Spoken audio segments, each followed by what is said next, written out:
So Pierre Poilievre just held a massive rally inside one of the safest liberal ridings in the entire country. And this could have massive implications for the Liberals going forward. I mean, generational impact. They're one step away from losing Mount Royal, where this is. So this is Anthony Housefather's riding. It's in Montreal, and the riding is 30% Jewish, which is a lot. Now, what you kind of need to know about this here is this is Pierre Elliott Trudeau's old riding. So the former Trudeau riding. Mount Royal has not been won by Conservatives. It's been Liberal since the Second World War, okay? Not since the Second World War has started, has the Conservatives won a seat here. It's been stark red since then. This riding is blood red, but there's enough of a shift where this could flip blue. And it's one step away from flipping blue. If you look at the 338, it's still projected to stay the same.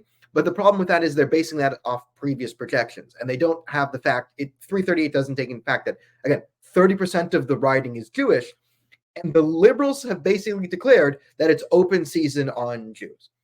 And a good analogy for the election here is if you look at the New York and Kathy Hochul, right? For years, the governor had basically declared that it's open season on the minorities from other minorities. If you're not white, you're allowed to attack Jews, you're allowed to attack Hindus, Indians really, and you're allowed to attack Asians, Jews and Asians mostly. Hindus are starting down the road.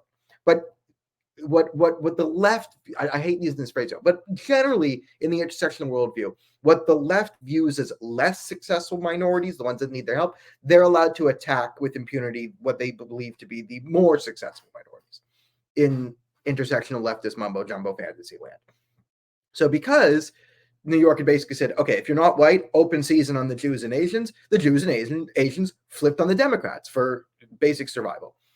And you have the same thing happening inside Montreal. Now, a bit of a background on Montreal Jews. I'll say this as a Jew from Toronto. There's an identity to Montreal Jews that we vote liberal. It's kind of part of their whole identity. It goes to the, historically the liberals have been seen as, more like friendly to other races. Jews used to be a minority that the Liberals cared about. So it was like, to protect us from the evil races. Quebec in itself has this very strong mentality. Oh, we do not vote conservative. We are cool. Right? Quebec has this thing where they want to be cool.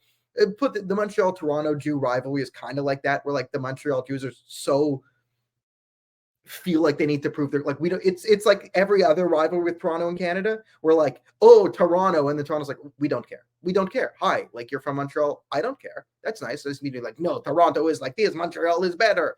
Or Alberta is no one in Toronto cares. But this is the same thing for Jews there. And the liberal vote for the Jews makes sense there too, because in Quebec, a liberal vote is a bit of a nationalist vote as well, right? You're kind of voting against the Bloc. The Bloc is sort of separatist-y kind of vote, and then a liberal vote or an NDP vote in Quebec specifically is a more patriotic vote historically. This is all changing thanks to Trudeau and the mass migration, but generally that has been the mentality. I can tell you from being in the community and seeing the Jewish community's reaction to the Liberals' reaction to October 7th and this, I've heard lifelong liberals from Jewish liberals from Montreal. So people with zero critical thinking capability when it comes to politics. Zero. None. Absolutely none. Brain turned off 99% of the time when it comes to issues. They're saying I can't vote liberal in the next election. They're having Montreal Jews are having an existential crisis because, again, this has been part of their identity where they're leaving the Liberal Party, because the Liberal Party has basically said it's Hamas. It's open season on Jews. Attack them. Attack the synagogues, right? You see synagogues in Montreal literally being firebombed and shot at, and the Liberals are like, meh, right? So this vote is shifting away. So that's 30% of the riding. Now, the only thing really keeping that riding tethered to the Liberal Party is Anthony Housefather. But even Anthony Housefather is now saying, I might leave. So I don't want him to cross the vote of Conservatives. I don't like Housefather except when he says, these crazy liberals who hate Jews and say they hate Jews. They do hate Jews. This is the only time he's ever useful, is when reality gets so hard that even Anthony Housefather is forced against his will to deal with reality. It's taken him months of looking at reality, kind of like Clockwork Orange style, and be like, the sky is blue. The sky is blue, and the earth rotates the sun. This is what Anthony Housefather has been forced to say. Kind of been torturous, but Anthony Housefather has now been forced to say the sky is blue and the earth rotates the sun. Does this make him a conservative? No. But if he goes independent, the only thing tying, he draws that vote out, you're going to see ridings you're going to start to see this trend, right? Again, if the Conservatives flip Pierre Elliott Trudeau's old riding, that's going to be huge. But also you're just going to see another trend where hopefully you can see the end to what we call wokeness, where you have these minorities that are generally successful, right? So we have basically Indians, East Asians, and Jews. And the left, Liberals NDP, have decided to say, you know what? We're going to go to the loudest people. We're going to get in bed with them, the Islamists, the radical communists, and the Khalistanis, right? The people who attack these minorities. You're going to see these minorities who've historically been duped by the left-wing narrative, because you get why historically minorities have gone to more left-wing parties, because they've had that narrative that, oh, the right is these evil conservative people and they're going to, attack minorities and a white supremacist, blah, blah, blah, blah, blah. But now a lot of these communities are forced to face reality that they're going to start to shift to political conservatives. And because the conservatives have, this appeal, I've been saying this for years. There's only one appeal the conservative or right-wing Republican parties can make to minorities that works. And it's the same thing they have to say to everyone else, which is equality. Conservatives can never win on, we're going to have this Heritage Month and that Heritage Month and this Awareness Month and these laws, and we're going to protect the Jews and the Asians from this. We're going to have special this and this and that. And I'm not saying don't say Happy Purim and don't go to Chinese New Year. Do all that. But the only thing that wins these minorities to conservatives is everyone is equal. You come here, you work hard, you adopt Canadian values, you're just as Canadian as everyone else. That's the only thing that works. That appeals to whites, blacks, Jews, browns, whoever across the board. Now, you'll always get some people, part of these communities who will hear the siren song of the left of, we will protect you, we will be the representative, we'll have Asian people for Asian people, a Korean will represent a Korean, and we'll have a diversity. There'll always be that appeal. But when the conservatives try and match that appeal, it never works. Now, if Mount Royal flips, so it actually kind of is important, I think, to push Anthony Housefather out of the Liberal Party. Like, if you're in Mount Royal and you do care about politics and you want to actually send a message to the Liberals that they're going to actually be hurt by enabling, Hamas supporters to terrorize our streets and these neo-Marxists, getting Anthony Housefather out of the Liberal Party is actually quite huge.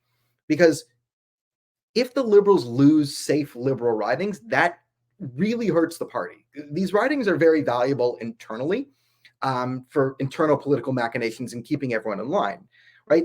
If you have safe ridings that are always blue, always orange, always red, these are political bargaining chips internally you can use, where sometimes they're a bit of a poison pill. That's a story for another video.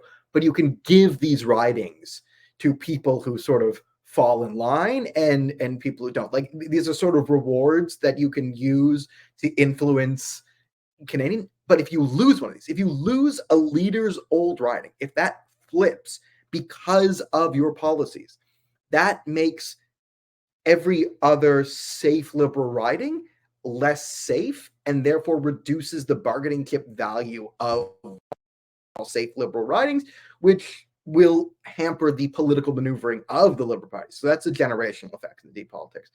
So as a recap, Mount Royal, 30% Jewish. Jews aren't voting Trudeau anymore. They're done. They're out. The 338 data saying it's safe. This doesn't predict the fact that 30% of the riding, the Liberals have basically declared open season on them. And if the Conservatives flip this riding, so I think if Housefather leaves and goes independent, and the Conservatives flip this riding, or Housefather takes it as independent, or the Liberals lose. Listen, the important thing is, if the Liberals lose this riding, this could set off a chain reaction of different groups who've been what you would call the, again, successful minorities, leaving the Liberal Party in order for the blue, and cause a major political shockwave within the sort of diversity, equity, inclusion, woke, neo, whatever you want to call it, far lefty nonsense, and put a real bulwark, an actual set of deterrence. Because for years there's been no political deterrence towards all this nonsense. You've just sort of been able to pander to new immigrants and extremists to gain votes from these vote banks. But if there is actual pushback and you see minority groups start to leave the Liberal Party because of this, it actually sets a political deterrence towards what you would call wokeism, and that is a very good thing.